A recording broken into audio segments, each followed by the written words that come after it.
The newest Scania Executive Sleeper Bus of GB Florida.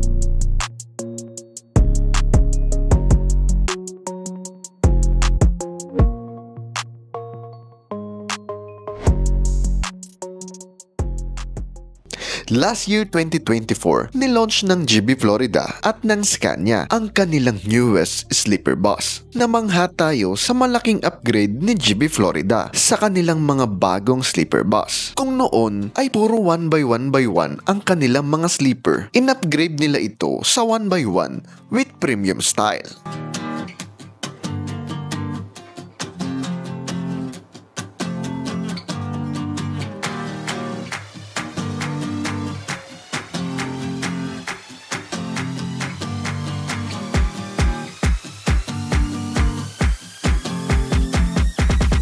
And wait, there's more!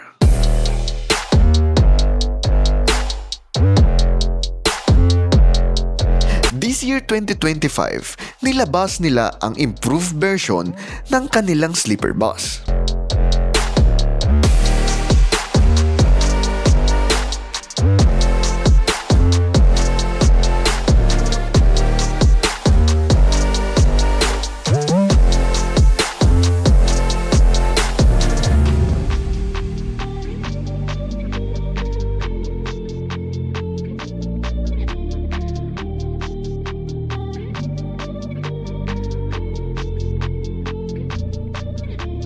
Ang executive class with a twist. Bago sa mata ng mga taga-norte, GB Florida with cyan color. And let's look with his biggest improvement sa interior.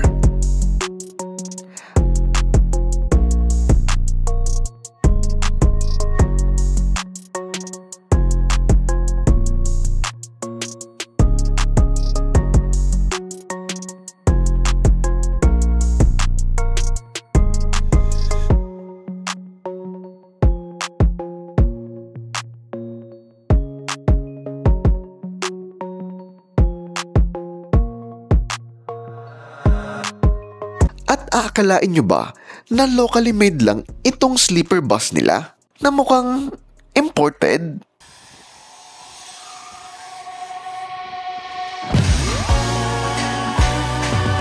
Proudly to say na si GB Florida mismo ang gumawa ng body nito. Mapa exterior and interior. Kamay lang naman ng mga Pinoy ang lumikha nito. Walang imposible talaga sa mga Pinoy.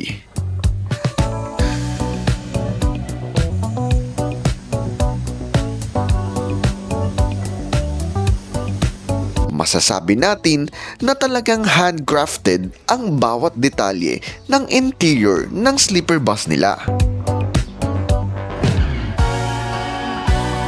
Kayang-kayang makipagsabayan sa mga imported body.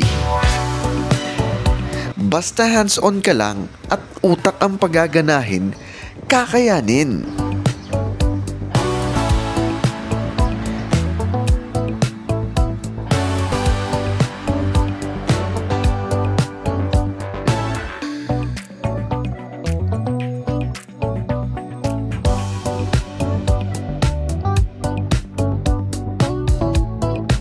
And powered din ito syempre ng Scania engine with 360 horsepower and Euro 5 compliance.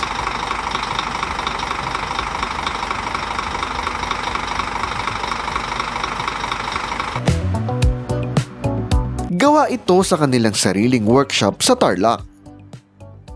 Kaya nasubaybayan natin kung paano ito unti-unting nabuo.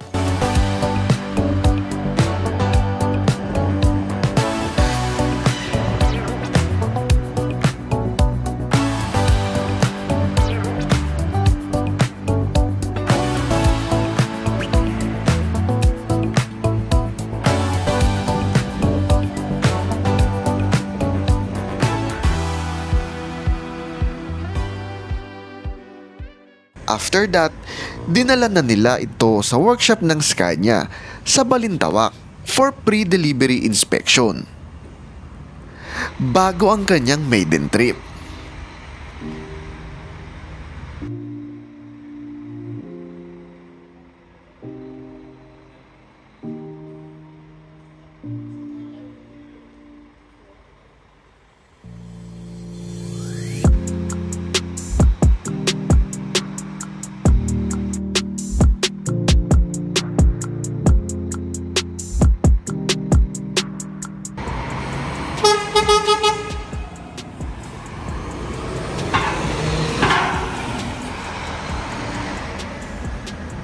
Siyempre, as bus enthusiast, pinigyan natin ito ng oras for photoshoot.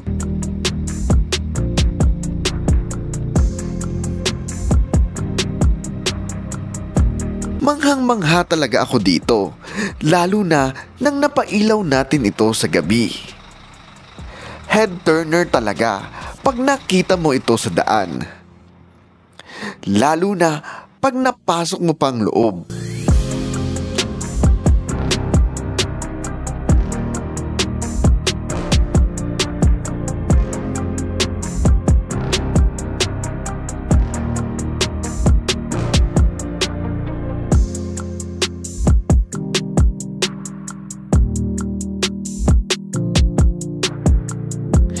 Very premium ang dating.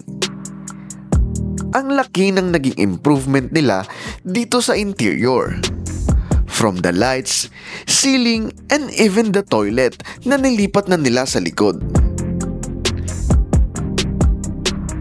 Napakalinis ng gawa nila. Akalain mo talagang imported. Warm light ang ginamit nila ngayon na mas pinailegante sa mata.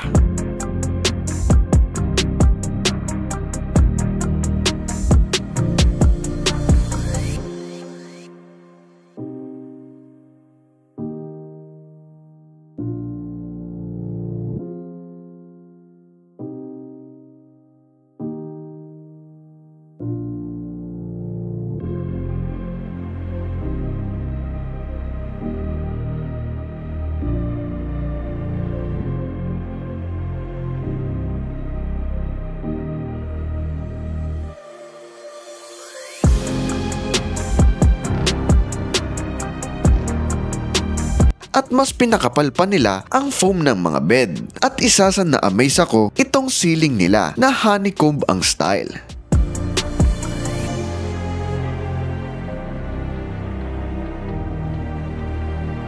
Mas pinaganda rin nila ang design ng bed nito.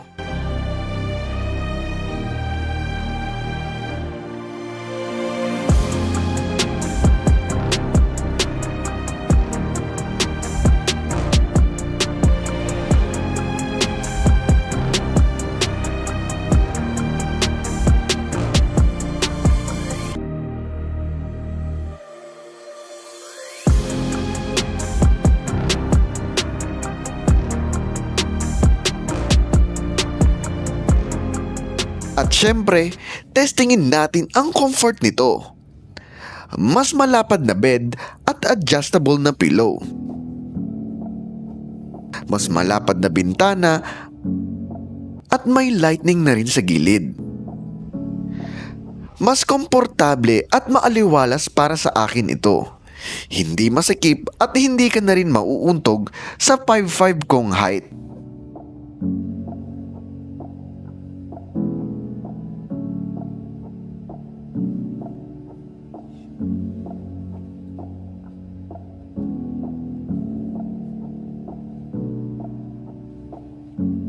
Tinesting din natin itong upper deck.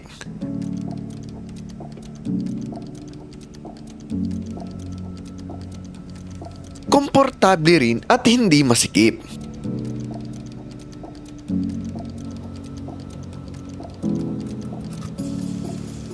Mataas rin ang ceiling nito dito sa taas.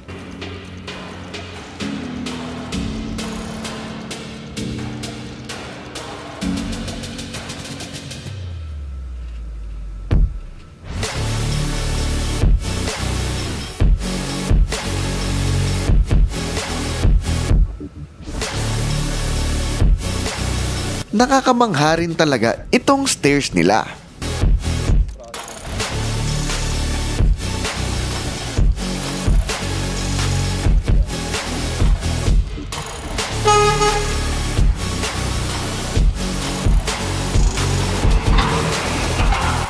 Pakinggan naman natin itong mga komento ng ating mga kaibigang bus enthusiast. Quality. Ready na pong 2 giga raw, boss. Anong height mo, Mikey? 6 flat, boss. 6 flat. Sa 6 flat, yung... Pag tinanggal po yung ano ko, mas maluwag pa.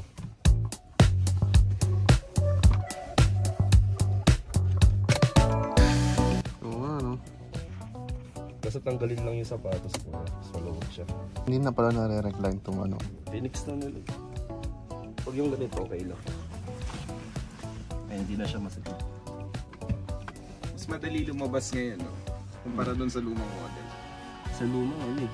Eh di ako umupo doon sa baba ng road kasi. Ito, pwede na Challenge eh. Pwede na umupo sa ilalim pag ganito. So, ano masasabi mo, boss? Quality, sir. Quality. Compared dun sa mga nauna. So na wala. Lakan difference. Mas malinis. Saka hindi, hindi over sa garnish.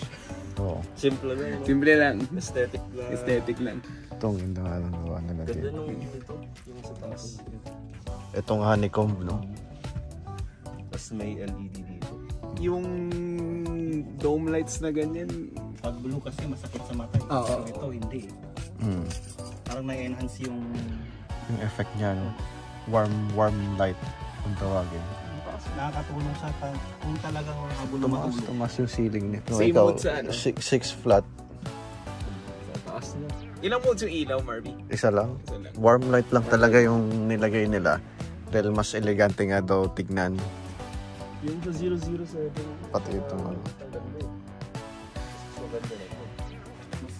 Mas premium talaga siya. Pati sa loob. Pero ang ganda. May ano na rin. Warm light na effect dun sa... Dito talaga kayo, ma'am. Ito yung pag-agawa, yung pag-alaw. Maluwag dito. Kung mga 2x2, pwede pa nilang itago sa kaysa yung sa kahoy. Yung leather. Oo. Mas maganda yung kulay, ano? Yung sa 003. Tsaka yung effect ng leather niya ngayon. Matte na... Elegante tignan. Synthetic ba? Hindi yung ano sa leather. Synthetic. Pero Maganda.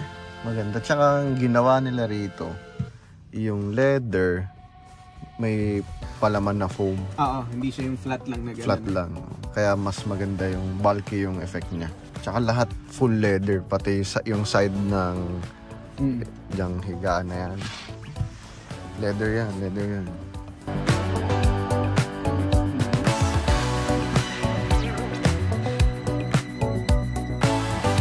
Ito baspad pa rin yung gamit. Ano? Yun pa rin. Tsaka mas malinis na yung gawa nila ngayon. Compared dun sa mga nauna. Laking difference nung ano. Tsaka yung foam, ang laki. kapal. Kapal ng foam na ginamit. Halos doble nung nauna eh. Ito. Tsaka maganda yung contour. Yung nga rin napansin ko eh. Kasi nung nakaraan, sinakyan ko yung 003. Pagkapasok ko pa lang, talagang iba na yung ano eh. Oo. Kitang-kita ko talaga ibang-iba yung ano niya eh. Yung pagka-premium niya. Oo. Ito talaga. Dito kung sasakyan ko to. Boss dito. Tsaka mas ano, no, mas maganda yung design ng ano, no. Ang luwag nito. Tapos tignan mo ganyan siya. Tapos maluwag. Tapos kapag Parang yung nauna masikip yung masigit pasok. kailangan talagang umanggulo ko pa ng ano eh. Ito talaga. May space ka ay pa mas dun. maluwag nga dyan, oh. Kahit maglagay ka ng isang maleta dyan na trolley, okay, maluwag pa rin eh.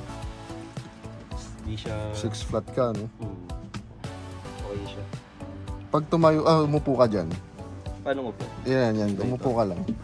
Ayan. Kasi malambot din kasi. Oo. Tsaka pababa siyang ganun eh. So okay lang na pag may gawin ka, kunyari magtatrabaho ka.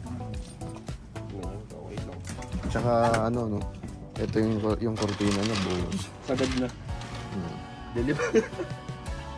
Kapal pa lang ano niya kuya ng kortina. Oo. Tsaka ano na siya, yung abaniko talaga na ano. Ganda. Wala, pag sinakyan ko to, baka tulog na naman ako.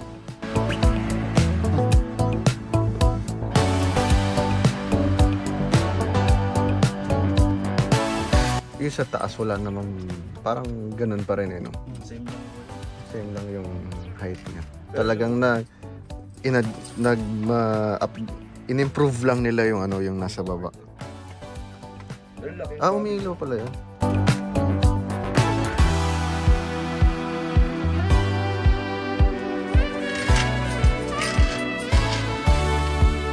Diyan, ano dyan? Huwag din to kayo.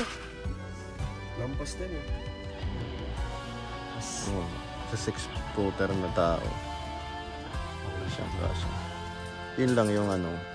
Ito tutok lang talaga sa mukha. Pero compared sa yung tutok na tutok dati na nakagano, mas okay. Ang luwag nito, lalo yung masarap, tas upper deck pa. Ay, wala.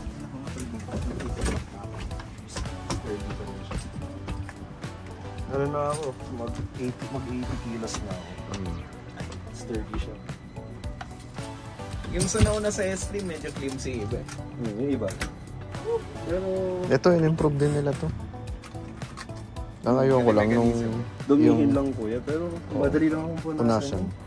Nagbago na rin yung ano niya, yung vinyl niya. Vinyl. Yung dati kasi parang medyo dark. Ang hirap Yung medyo light. Parang nabarnisan yun. kuya, Light brown. Ayan. Ano masasabi niyo? Maganda sir. Soon sasakyan mo to pa. Ano? Mas more ano siya sir, classic tignan. Ha? Medyo Mas classic. nag-improve siya. Tsaka yung ano yung ceiling niya. Mas, kumbaga mas naging elegante. Yung elegante na yung dati. Mas naging elegante pa yung... Naging leather lahat. Tapos nadagdagan ng light mo. Kasi ano na dito na sa likod, hindi tulad ng dati. Nasa para maximize na yung space. Tsaka tinan mo kanina. Diba umupo ka doon. Malaki-laki ka rin. Pero saktong-sakto ka no? So, pag hindi nakasapatos. Hindi ka na mauuntog dito. Pag mag-pops, pwede siguro. Oo, malapad naman yung Malapad naman. bed na yun. Gusto nga yung CR nito. Let's try this newest and improved sleeper bus ng GV Florida.